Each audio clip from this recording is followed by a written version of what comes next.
Je m'appelle Pierre Servan-Schreiber, je suis avocat au barreau de Paris et de New York et j'ai été associé dans plusieurs cabinets, dont en dernier lieu Skadden Arps, dont j'étais le managing partner à Paris.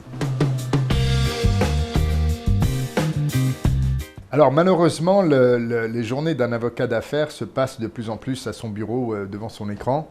Au cours des 10-20 dernières années, il y a plutôt de moins en moins de réunions physiques, de moins en moins de voyages et beaucoup de choses se passent derrière son écran. Alors la journée type, c'est qu'on arrive entre 9h et 10h, parce qu'en général on s'est couché assez tard, donc on n'arrive pas très tôt. Et là on commence par regarder ses emails, on jette ceux qui ne sont pas intéressants, on transfère ceux qui sont mieux traités par d'autres dans le cabinet, et puis on s'attaque au travail du jour par ordre d'urgence.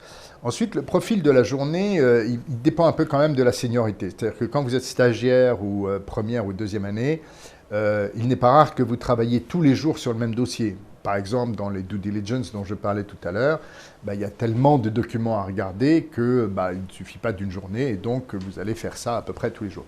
Quand on est plus senior et particulièrement quand on est associé, on a plusieurs dossiers que l'on supervise, donc on passe du temps sur les différents dossiers. Ensuite, il faut le management de l'équipe, le management du cabinet, aller chercher les clients, écrire des articles, etc., qui morcellent la journée beaucoup plus.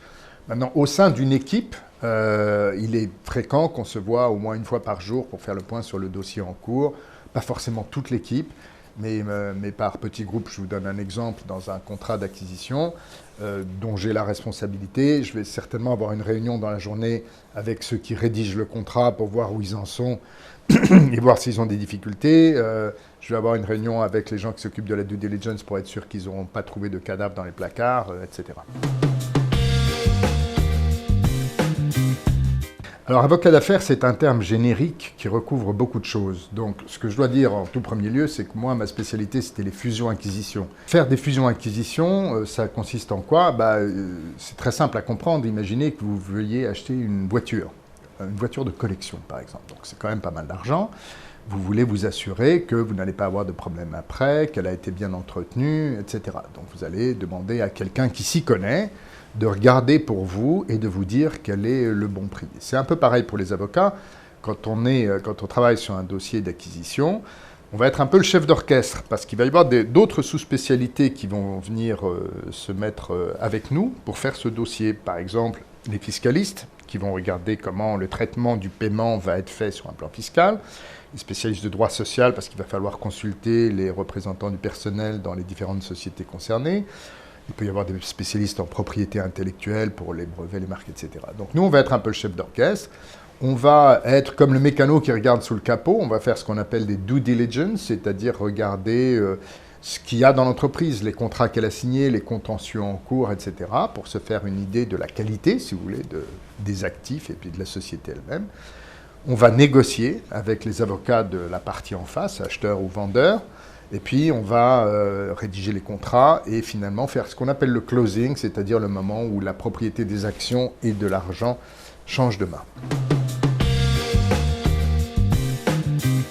Il y a ce qui est propre à tous les collaborateurs j'allais dire de bons cabinets d'avocats, qu'ils soient d'affaires ou pas, et puis il y a ce qui est vraiment spécifique. La première chose, je dirais, c'est qu'on cherche des collaborateurs qui savent lire et écrire. Alors, c'est évidemment provocateur, mais lire, ça veut dire tout lire, bien lire, ne passer sur aucun détail. J'ai connu un dossier dans lequel, si on n'avait pas repéré qu'une date sur une lettre était ce qu'elle était, on ne comprenait pas ce qui s'était passé après.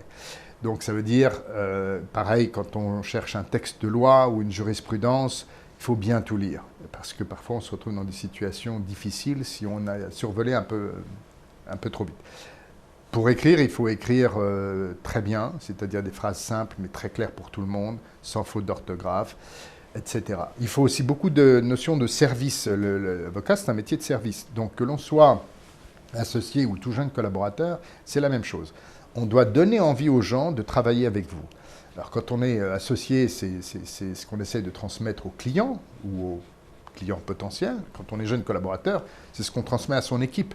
plus vous donnez envie de travailler avec vous, plus ça va bien se passer et plus vite ça va se passer pour vous. Dans le droit des affaires en particulier, disons qu'une double formation droit français et soit école de commerce, soit Sciences Po, soit un LLM à l'étranger, soit un doctorat en droit, sont appréciés. Et en fait, pour moi, dans un bon cabinet d'affaires, il faut qu'il y ait un peu de tout ça. Et je crois que chacun a ses propres qualités. Et ce qui est important, c'est de savoir bien les mettre en valeur. Il y a des gens qui sont meilleurs dans l'analyse, il y en a d'autres qui sont meilleurs dans la recherche, il y en a d'autres qui sont meilleurs à l'oral, il y en a d'autres qui sont meilleurs à l'écrit, etc. Il n'y en a pas une qui est absolument déterminante et personne n'a toutes ces qualités. Donc je crois que le conseil que je donnerais à des jeunes avocats, c'est de miser au maximum sur leurs qualités. Et à eux d'apprendre à les découvrir en parlant à des amis ou je ne sais pas quoi. Mais il faut savoir quelles sont ces qualités et c'est ça qu'il faut vendre. Mais il y a celle que je citais tout à l'heure. Pour moi, la principale, c'est l'esprit de service. C'est-à-dire vouloir rendre le meilleur service dans les délais et d'une façon qui fasse que celui qui reçoit le service se dise « waouh ». Voilà. Alors, quelle est la recette pour qu'ils se disent « waouh » ? Il n'y en a pas une, il y en a des dizaines, mais c'est dans la qualité de la présentation du travail qui a été fait. Vous avez pu faire une note qui est extrêmement fouillée en droit, où vous vous êtes tapé des dizaines et des centaines de pages de jurisprudence, mais si elle est mal présentée, que les titres sont bancals et qu'il y a des fautes d'orthographe dedans, ce ne sera pas du tout apprécié. À l'inverse, s'il y a un document qui est absolument nickel, mais dont le contenu est de médiocre qualité, ça ne marchera pas non plus. Donc c'est vraiment, c'est un peu comme une bouteille de parfum. Il y a l'essence même, c'est le cas de le dire, du parfum, et c'est pour ça que les gens l'achètent, mais il y a le flacon, mais il y a l'emballage, mais il y a la marque, etc. Donc il faut, la meilleure des qualités, c'est de savoir rendre tout ça le plus attractif possible pour un client.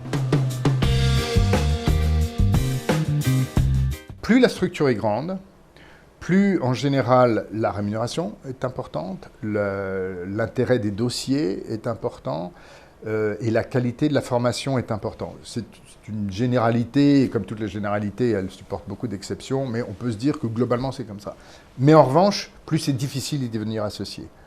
Et pour devenir associé dans une grande structure, particulièrement, là je parle il y a 4 ou 5 cabinets américains, 3 ou 4 anglais et 3 français, qui sont vraiment dans le top du top. Pour devenir associé dans ces structures-là, il faut y consacrer beaucoup de temps et d'énergie.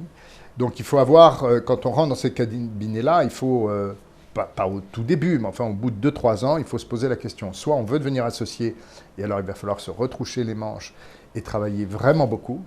Soit on se dit, je vais y passer entre 5 et 7 ans, et puis après j'irai faire autre chose.